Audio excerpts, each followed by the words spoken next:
Some people are lucky enough to lift that veil early in life. If they come into contact with somebody who has lifted the veil, if somebody has seen, there's something else here on this planet, this is not who we are, this mind that is controlling everybody, this conditioning, this ego, the stories playing out in the mind is controlling everybody. But it's not who you are. We've veiled from the moment we're born. And if your parents or somebody that you've not come in, if you don't come into contact with somebody that doesn't realise they're not the mind, that doesn't realise they're not that story, the ego, then you'll live from that place the whole of your lifetime. Some people come into contact with people that have lifted the veil, gurus, spiritual teachers, whatever they might be, to be able to point them in the direction of something else, of the true essence of who you are, the beingness of who you are, is the I am, I don't even like saying the I am because it's difficult for people to grasp. It's just a witness of witnessing life without any story. You don't need to have story. It's all nonsense anyway, because it's just regurgitated shit. All the story will do, all the ego will do, is just regurgitate shit from the past, and it's not real anymore. Once that situation is finished, it ceases to exist. It's not real. But people play it out in the mind over and over and over again. If you go into a situation and it's shit, or even if it's good, you'll play it out in your mind over and over again, and you'll want that situation to be exactly the same when you go into it if it's good, and you'll want it to be different if it's been bad. Instead of detaching from that story because it's over, doesn't exist anymore. The only way it can exist is through the story in the mind. So you detach from that, and then every moment is alive and true. There is no story before you win. Yeah, it might have been shit last time, but you've not kept it going in the mind. You've not kept that story going over and over and over in your mind, regurgitating the nonsense. So that becomes irrelevant. It doesn't exist in the past. So every moment is alive and true in that moment. So you go into that situation without a story, without I don't like Jeff, without I don't like Bob, without that was shit last time. Every moment is alive and true, and you'll be the odd one out in that situation. If you've been around somebody in the past and it's been a shit encounter, but you're so far detached from any story, so in that moment that person's had a shit encounter, it's been a little bit off, whatever. You're not connected to a story in that moment. That moment is playing out exactly as it's supposed to play out. But you'll be very lucky if you come into contact with another entity that is in that place. Extremely rare. If you're one of these people that are in that place of emptiness of thought in every moment, it's extremely rare to live in that space. So it's very rare that you'll come into contact with somebody else that is that. So in that interaction that you're having with that person, you've detached from any sense of the story, any sense of programming the ego. So that moment is alive and true for you. Might not be for that other person. Might be shit for that other person.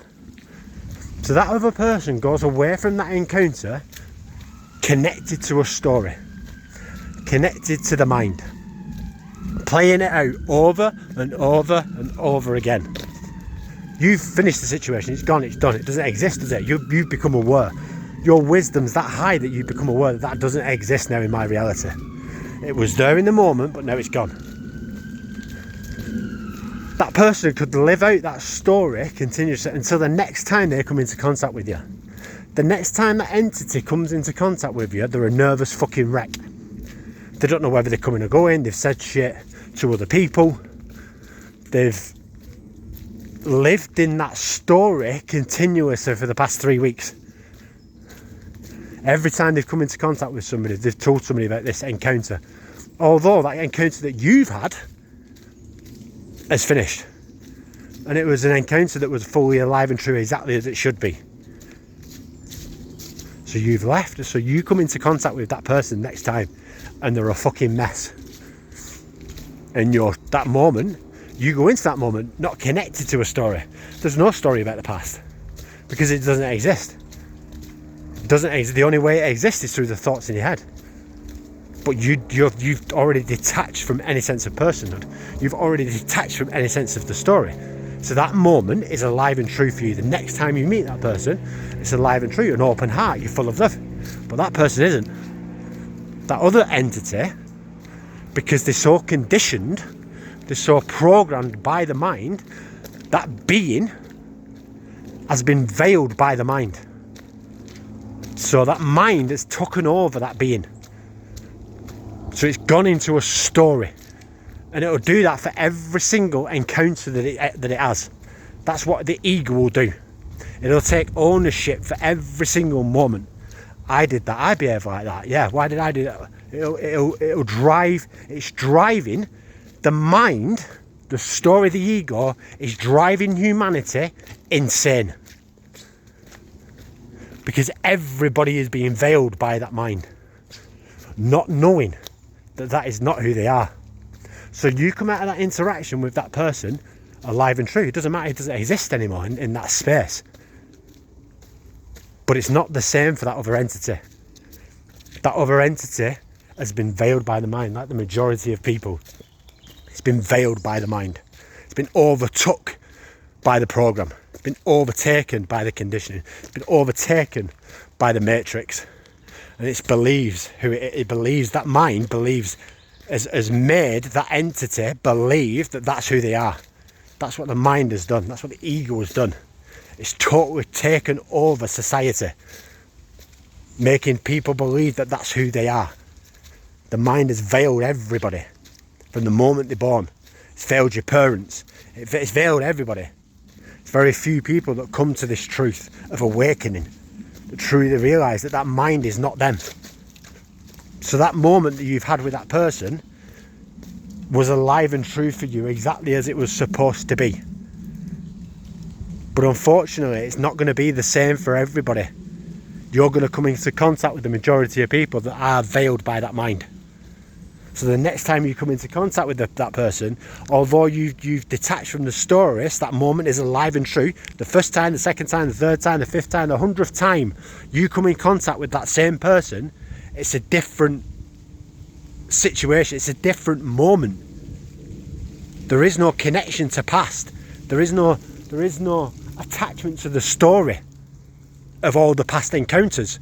So it's alive and true and full of love in every moment. But don't be aware that other entity isn't going to feel that, because that other entity has been veiled by the mind, by its own conditioning, by the mind's own programming. It's taken over that entity. And that entity has been taken over by the mind, and it believes that it's who they are. The mind has taken over that human being.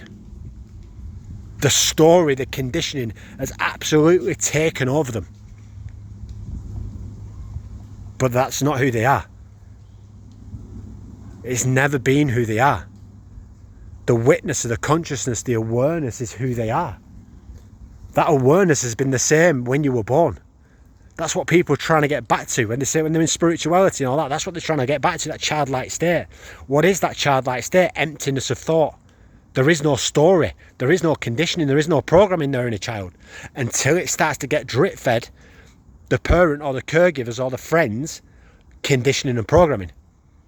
That gets drip fed into that entity. Now that pure and innocent child that everyone's trying to get back to in a spiritual sense is being veiled by the other people's mind. It's being overtaken by the other people's conditioning and programming.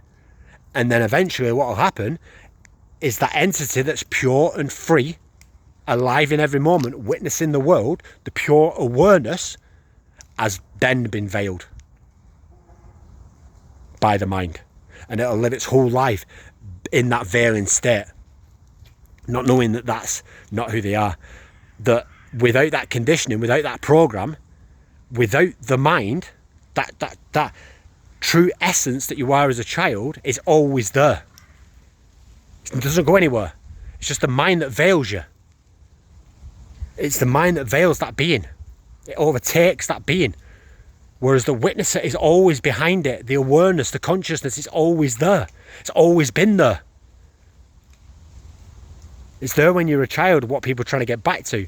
It's there when you're a teenager. It's there now at my age. It's there when on your deathbed. It's just the mind that'll veil everything. That is not who you are. It's not who you can be. It's not who you've ever been. Everybody's walking about connected to the ego, connected to the story, the conditioning, the programming, believing that that's who they are. Believing the story playing out in the mind. Everybody's veiled by that mind. You've never been that. You never can be that, and you never will be that. Go back to that childlike state. Detached from any sense of personhood. Detached from the story in the mind. And that is who everybody is. Hope everyone has a fantastic day. Namaste.